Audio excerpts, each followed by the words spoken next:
Hey guys, it's SD, your host of the Life Fix Relationship podcast, where people with all sorts of backgrounds, challenges, and life experience show us how they make their relationship extraordinary.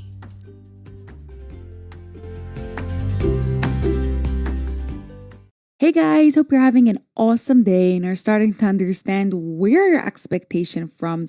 How are they developed? Are they building your relationship? Are they destroying your relationship? I think it's really important that we stop and think, are the actions that we're doing on a daily basis helpful? Are the patterns doing us any good? Sometimes when we're in it, we just don't notice it, and we need to take those few moments, do the exercises, figure out what's going on in your life, and it could make a massive difference. For today, I am super excited because we have the co-host of Plant Trainers podcast, a couple who literally turned their lives around by going plant-based. And I'm really excited about this podcast because I recently had to also change all my food. I had some fatigue, like I was extremely low energy, ear infections, gums were swollen, a whole bunch of things that are just not fun. And one of the major things that I've done was completely change the food that I eat. I'm not completely plant-based, but I do mostly eat only plant food. I actually also really interesting did another thing. Do you remember in episode 55 where we spoke to Jim and Shantae about doing intense blood work?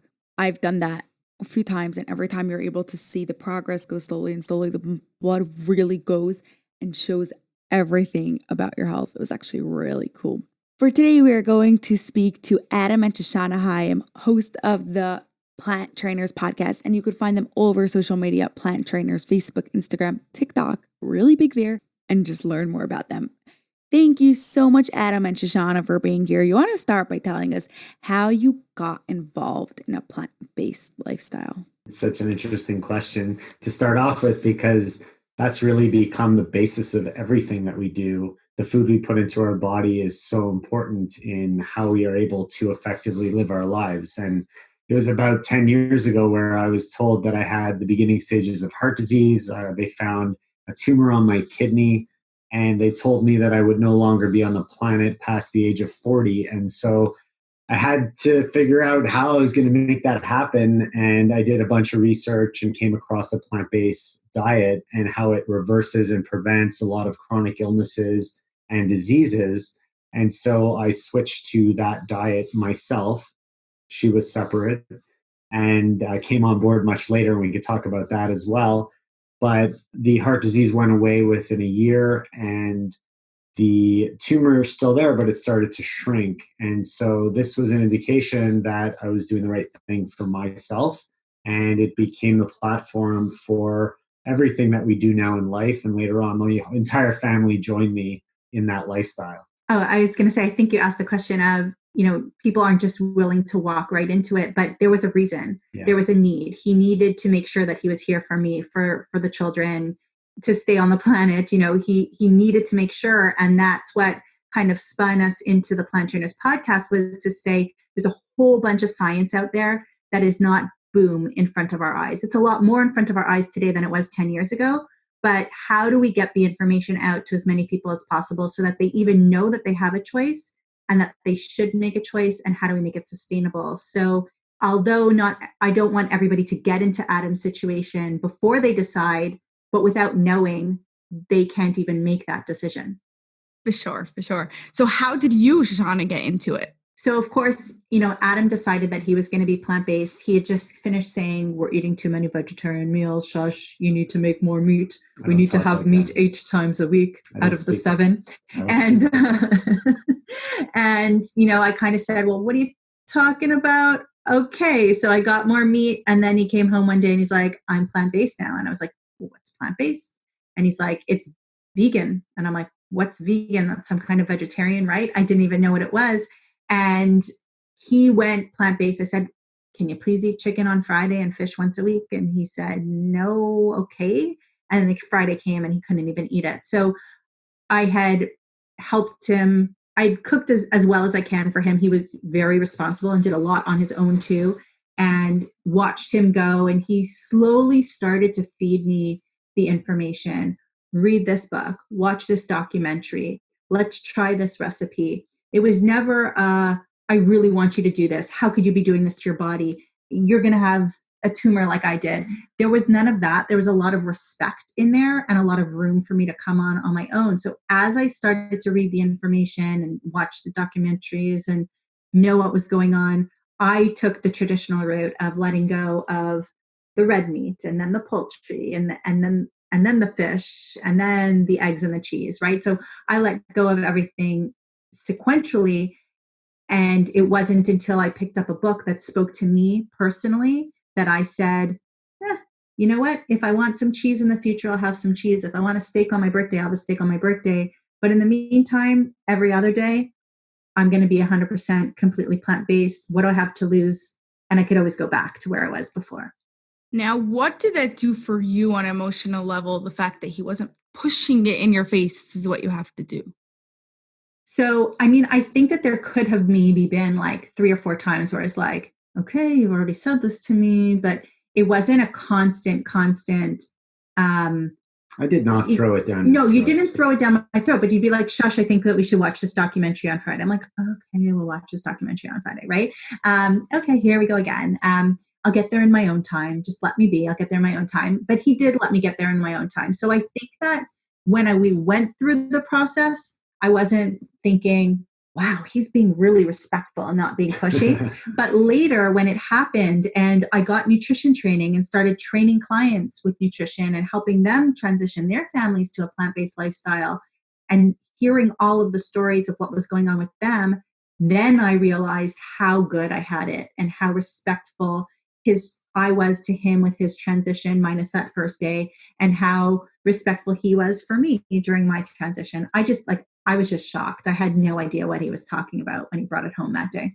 Yeah, it's like in your face all of a sudden. So Adam, how did you know to make sure not to push it into her and to go slowly?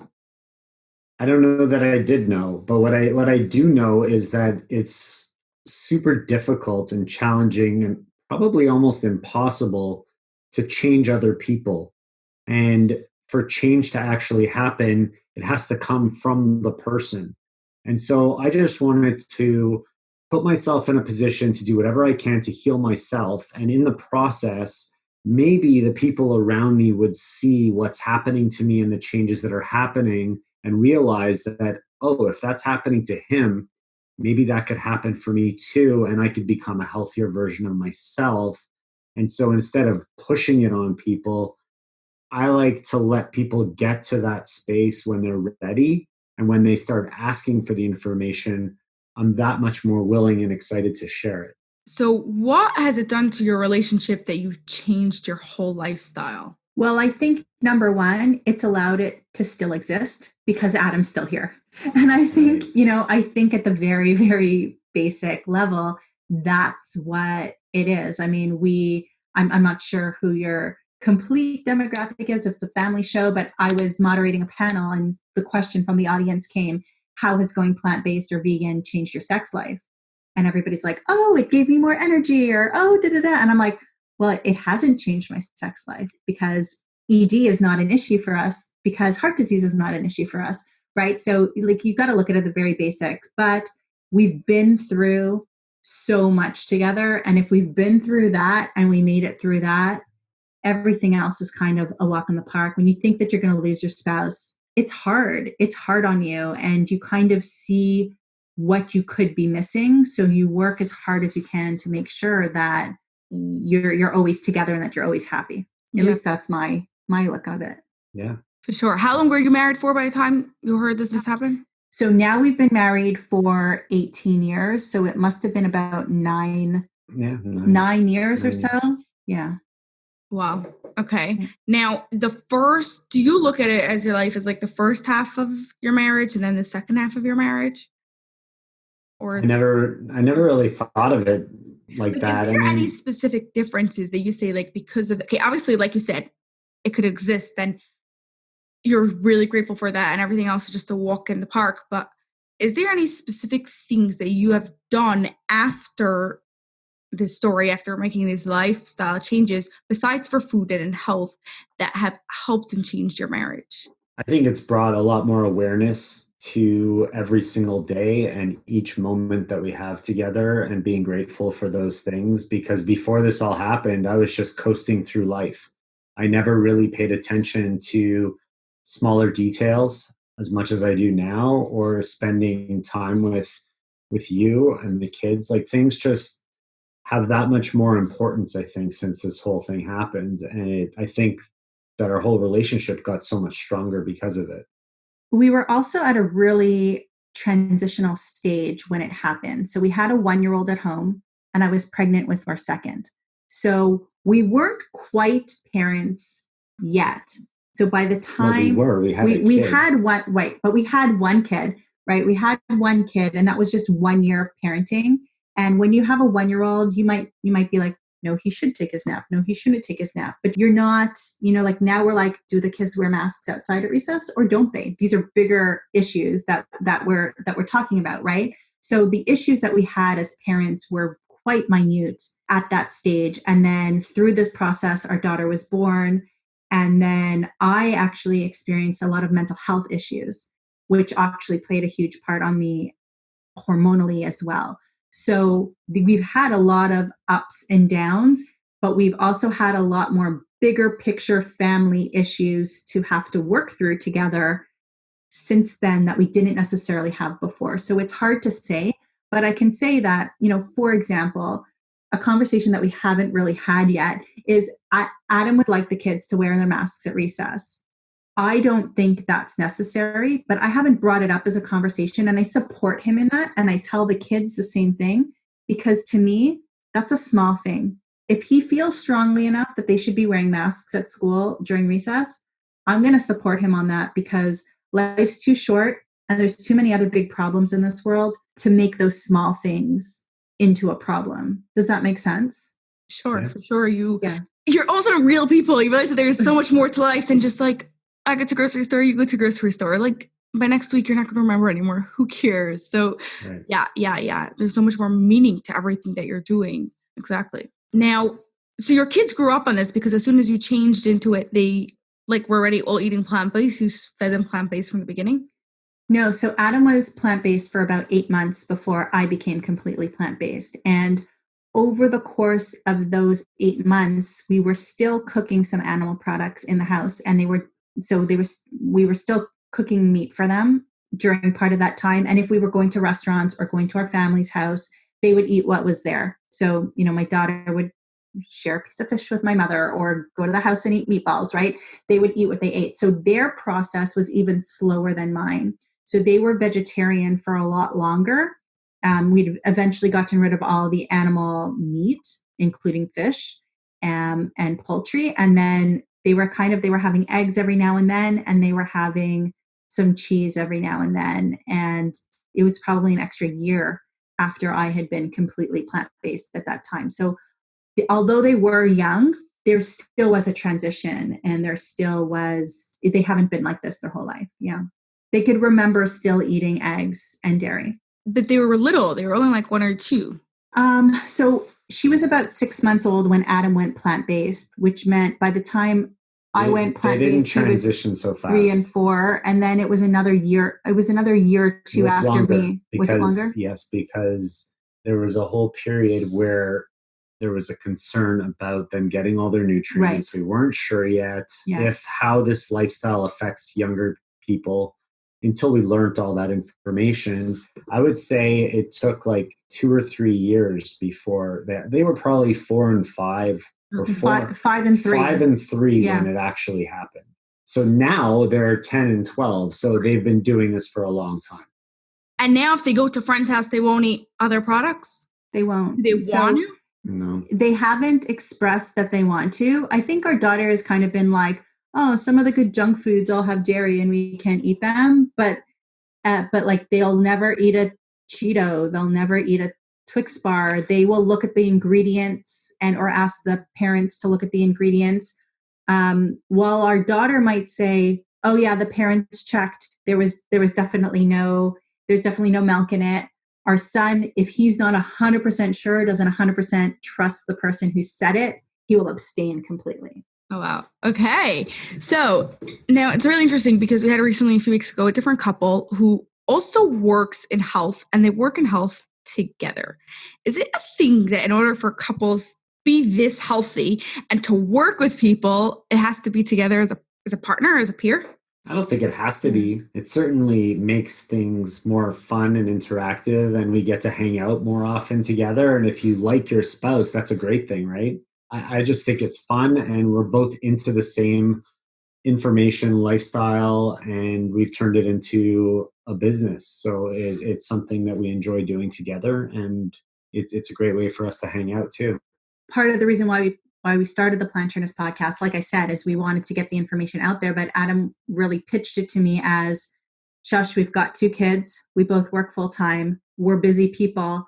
We need a hobby that we can do together. Let's just start the podcast. And it's an opportunity to hang out together, interview our ideal, amazing experts in the field, get to know them, create our own little school, like our own Adam and Shoshana school, where we learn from the greatest every week. And let's do that as a hobby and hang out together. So it became time that we needed to carve out together. And it was a little bit more hobbyish than businessy at the beginning, but it's been able to flourish into a wonderful business where whether you're running your first K or your 8th triathlon, or you want to become plant-based, or you want to do better at work by making sure the foods that you're eating are healthier for your body, we're able to do that now. Where when we just started, it was more of a personal trainers on the side, and we started a podcast. Okay, so it started as a hobby and that built together. Now, could you imagine if any one of you were the only one eating plant-based, what your relationship would be like? It'd be a lot more challenging. And I could tell you that for those first 8 months, our fridge was separated in half. It was my food and everybody else's food. And it's a challenging thing. And when we talk to couples where there's one of the two that want to change their lifestyle, but the other one doesn't, it's so much more challenging for them to be able to be successful in a way that it dampens the relationship quite often, and sometimes ends with the relationship ending, unfortunately. So we're a very fortunate couple, and I think that we complement each other well because we support each other so well. No matter what we do, there's always support, whether we are into it or not. And there's been a few times we're not, but for the most part, we're on the same page, and that really helps strengthen our relationship. And it works the same way with a lot of clients that we work with. So most of your clients, they're both in it together? No. No. So I mean, we have a variety of clients. So sometimes I'll work with just the man or just the woman, or a single man or a single woman who wants to just improve their quality of health, or has some kind of health concern that they've been trying to deal with for a long time and don't want to rely on medications for. But then sometimes I'll work with usually the woman of the house to help transition the rest of the family, or just her and the children. And then the man will come along if and when he's ready. It's really different every time. Okay, so what would you recommend to someone who wants to make some sort of lifestyle changes and they want their partner to come along with them? Well, that'll go back to what I said before. You can't change other people. You have to let them come to it in their own time. So be the lighthouse, be the person that they could look to who's making those changes. And when you show somebody all the successes and the energy levels going up and the better quality of sleep and how you're feeling, people will be more likely to ask you questions. What's going on? And how do I do this? How do I get that energy that you have? And then they'll hopefully come around in their own time and join you. And it works the same way for couples when they're in that situation.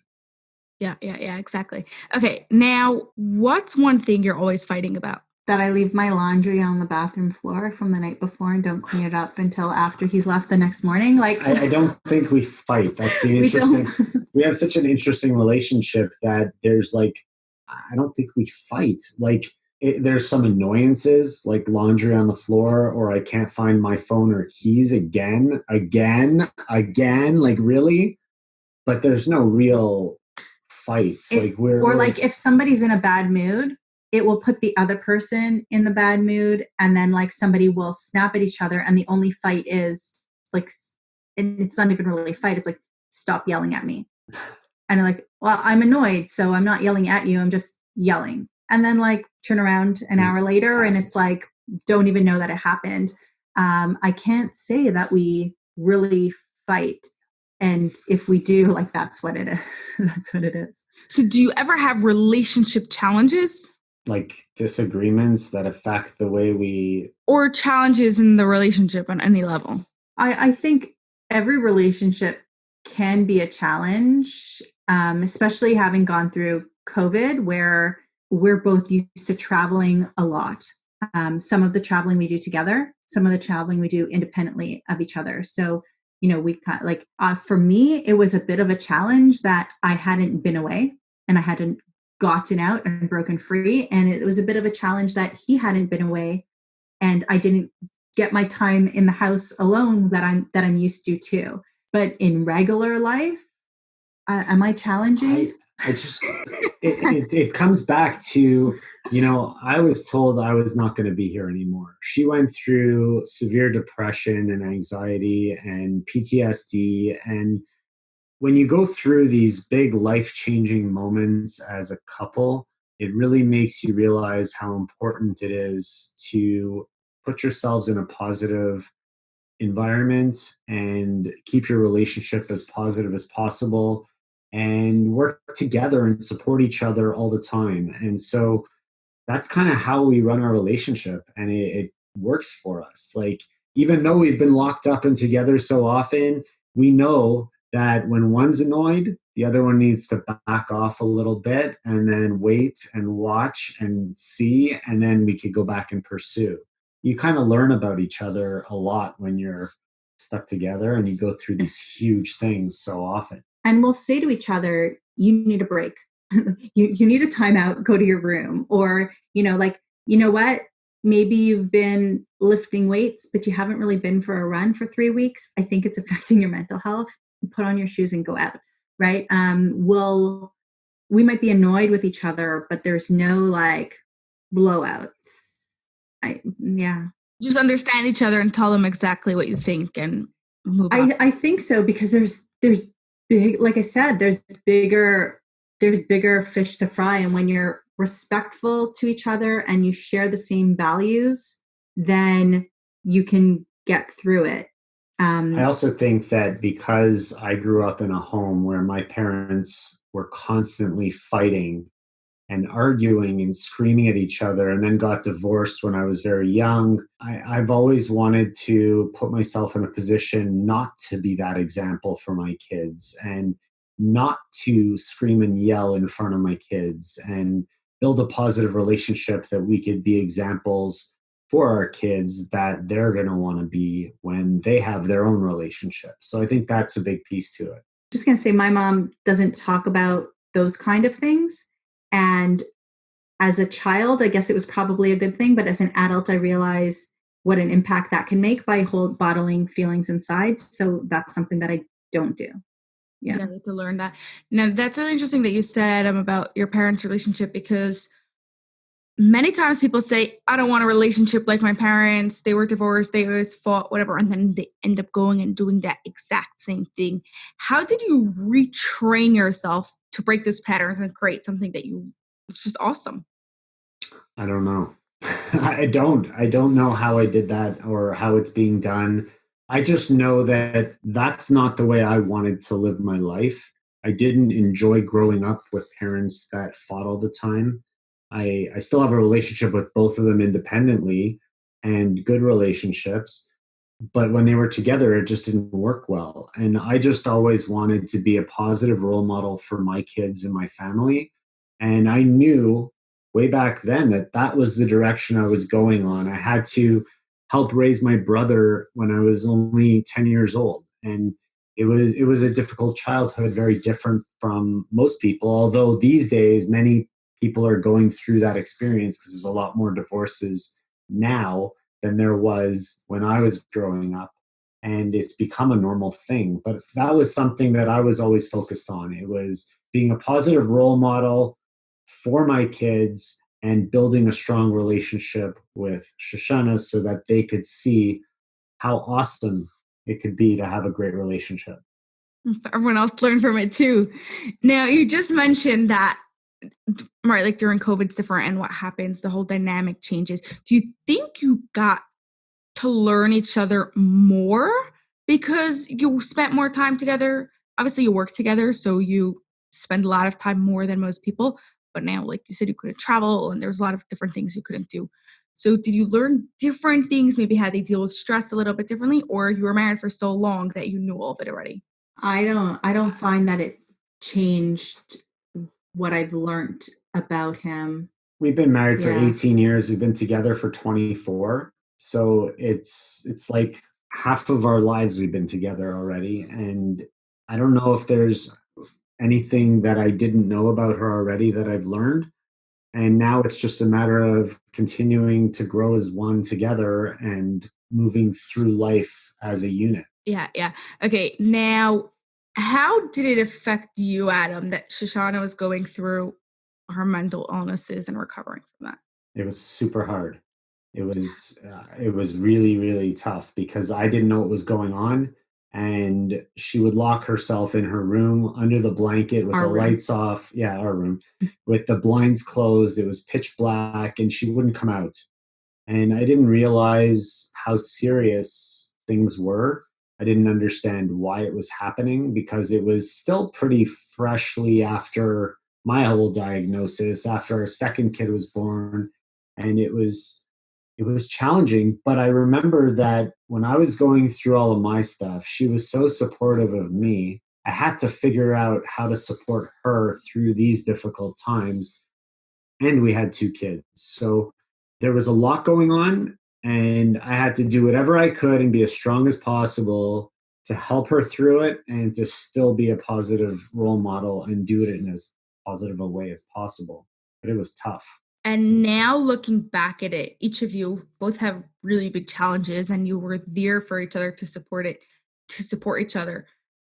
Do you think you would have been able to go through it without your partner? And in what specific way had they helped you? As in, someone who's listening to this and has a partner going through something similar, what could they do to support their partner just the same way you supported yours? I think the important thing is to listen and not always talk to, but try to hold back from giving your opinion and talking to, and just let that person let it out and absorb it and try to help navigate. And if you need help as a couple, there's plenty of places for people to go to reach out and get support.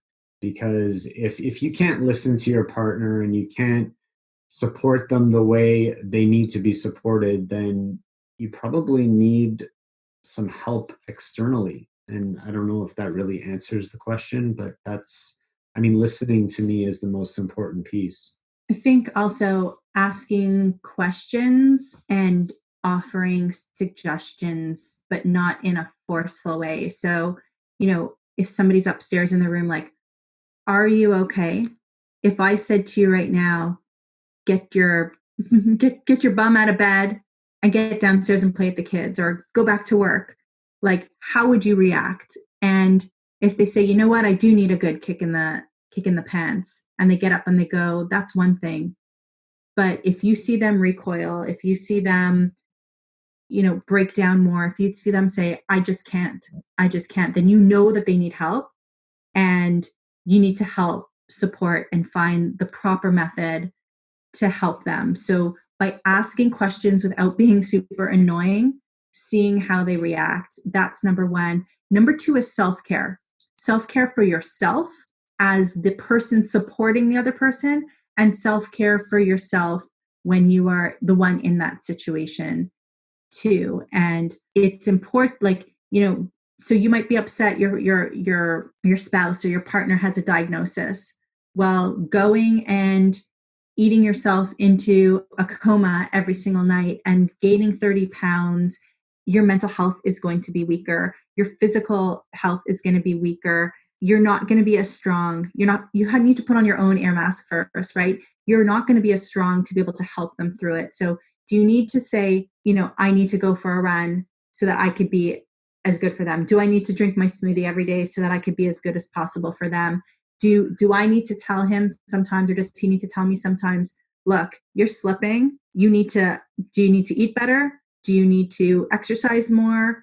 What self-care routines do you need to put into place to make sure that you're strong enough to get through this, and so that there's no relapse? And all of these other things. So, that's really important. And that's why we've acquired a lot of tools beyond just nutrition, beyond just exercise, to help people through stress and to help people with their chronic disease, to help people with their mental illness, to help people to have more energy, because it's not just what you eat and it's not just how you exercise, but we're whole people and there's a whole package to it. And there's a lot of things that we have learned that work for us. There's a lot of things that we've learned that work for other people that people need to put into place in their life so that they could be the strongest possible to help that person through it. So could you give us some examples of that? Of course. So I think meditation is one that we both have integrated into our lives. We've tried to do family meditation, but the kids, the age, it depends. If they can't take it seriously, it's like, it's just another frustration of life. But, we do our own personal meditation. We surround ourselves with people who bring us up, people who make us feel happy, people who we want to be socializing with. So community is really important.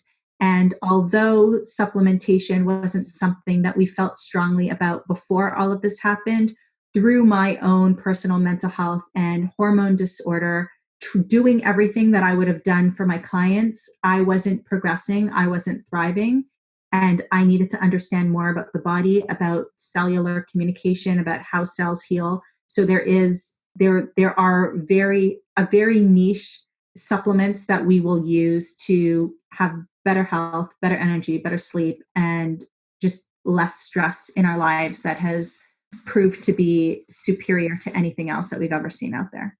Okay. Now, do you use the 5 love languages? No, we don't. I've heard of them. I don't know if you have. I've heard of them, but it's not something that I don't think I've ever taken the test or something. There's like a test for that, right? You could do it online on their website. Yeah. But so it's just chilled. It's interesting to find out if and then like which ones and how they work out, but totally fine if not. We should take that test. That's okay. We should take that test. It's going to be kinesthetic or whatever. If there's a kinesthetic one, that's what it'll be. Is that what you think? Yeah. Kinesthetic has to do with like touch.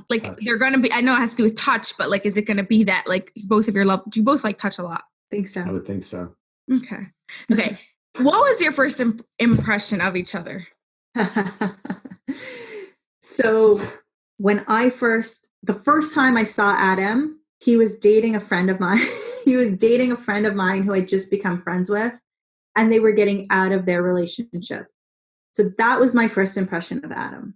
That's an impression. Well, I don't know. That's not an impression. Well, what impression? It was. That's the first time she heard of him. She was unhappy in the relationship. So my impression was he was. I'm a jerk. He was somebody who made, girls want to get out of relationships with him. I don't know. Yep. That was the first thing. But then I met him again like a year or two later. So. And what did you think of him then when you met him a year or two later? Oh, I thought he was quiet and cute. And now what do you think? I still think he's quiet and cute. That's why your relationship is as lively as it was 24 years ago. Okay, so what about you? What did you think of Shoshana the first time you met her? I thought that she was a very attractive young woman, and I thought it would be interesting to pursue a relationship, and so that's what happened. Are you embarrassed? I don't know. Seems to be. Why? He loves you. He's your husband. He should be. I know. That's why. Last till now, not many people have a relationship as long as yours. Are people surprised when they hear that, like, you've been together for 24 years? Yeah. People are surprised that, we were younger when we got married. Younger than people are getting married these days. Yeah. But not younger than when my parents got married. So it's interesting. You were what, 22? I was 23. 23. I was 18 when he asked me out. So it was like he waited for me to be able to have a drink in Montreal. People are surprised. People are surprised at how long we've been together. And they always ask what's the secret? What do you tell them? I don't know. They don't ask me. What's the secret? It's all a matter of finding someone you connect well with, and then really working together, because it's a partnership. It's not a one-way street. You can't do it alone, and you need to have complete respect for the person you're going to be with, and understanding and good listening skills, and you want to be a part of that partnership. And you had that view from the beginning? Like, it didn't take your challenges to have that? No, remember, my goal was to have a relationship that was not like my parents and a positive one. So that was always in the back of my mind. Yeah. Now, do you think if I were to ask your kids what their parents' relationship is like, what would they say? I don't know. Healthy? They'd probably bring it back to their health breaks. Probably. They wouldn't say they have a healthy relationship. They'd be like, they're healthy people. I don't know. I think they say we're best friends. And I mean, they're not so. That's true. Of course it's true. I think they'd say we like to have fun. But then I think they'd just get like, they'd get all giggly and silly. Yeah, silly. They wouldn't know how to like, answer it. They'd be like, well, I don't know, because daddy likes to play PlayStation with us and mommy doesn't. And if ever they kiss, like, ooh, that's disgusting. And and then they would kids just being kids. But they had that really good image of what relationships could be like. And hopefully that's what they will want when they get older. I hope so. Yeah. Yeah, there's like that really good quote that you want to get married because of your parents' relationship or something like that. I was like, good job then. Okay, so last question. Okay. You're each going to give me a separate answer. I want you to describe to me in one sentence, what an extraordinary relationship is without using the following words: love, connection, intimacy, and relationship. I think it's having the power of understanding. Can you make your sentence longer? Because I'm still thinking. You could think for as long as you want. I could say that. I was thinking that actually while you were talking earlier, that what it is understanding deeper. Like, it's not just reading between the lines, understanding how your partner is behaving and how to behave. So that makes a lot of sense that that's how he views. The power of understanding and working together is really, I don't know if I was allowed to say working or the word together, but that's what it is. It's all about that understanding. I definitely agree. I definitely don't remember the words that I'm not allowed to say, but I think I have an idea of what they are. But I think at the end of the day, it is I don't want to say like you're working together, because I don't want it to sound like it's really work, but at the same time it is you're work. Not allowed to say connection. So well, you have. I mean. You're overthinking it right Yeah, now. I'm completely overthinking it. Work. We have this bad connotation with work is bad, but someone like you who loves work doesn't think work is bad, and I don't think work is bad either because I love my job. So it's not bad. It's not. You're working on a project. You're working on kids work to build their crafts, right? They work to build their building. It's not bad work. I mean, I can't remember the words, but I think that you're working together and enjoying the time that you have with somebody towards this amazing goal of just enjoying life and compromising when you need to compromise, and running wild when you can run wild, and buckling down when you need to buckle down. It's just, doing what you need to do to stay in that space.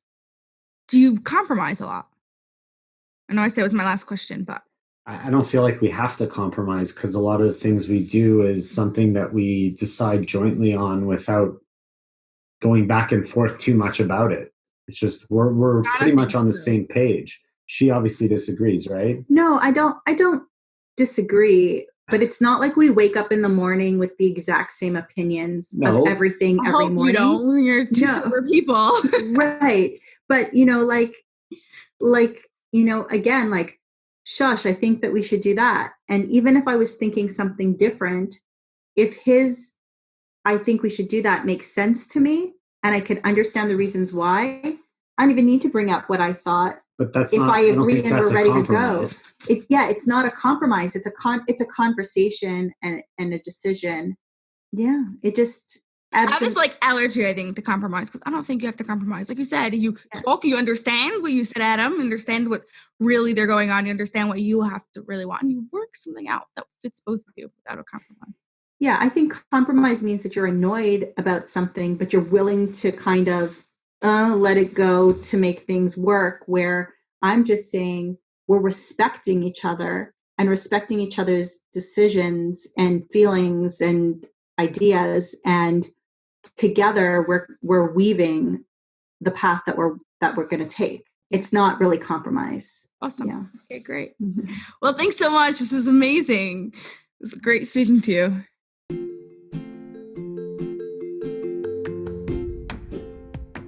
Did you enjoy that episode? Could you do me a personal favor and subscribe and leave a review? It would mean a lot to me. Thank you so much and have an awesome day.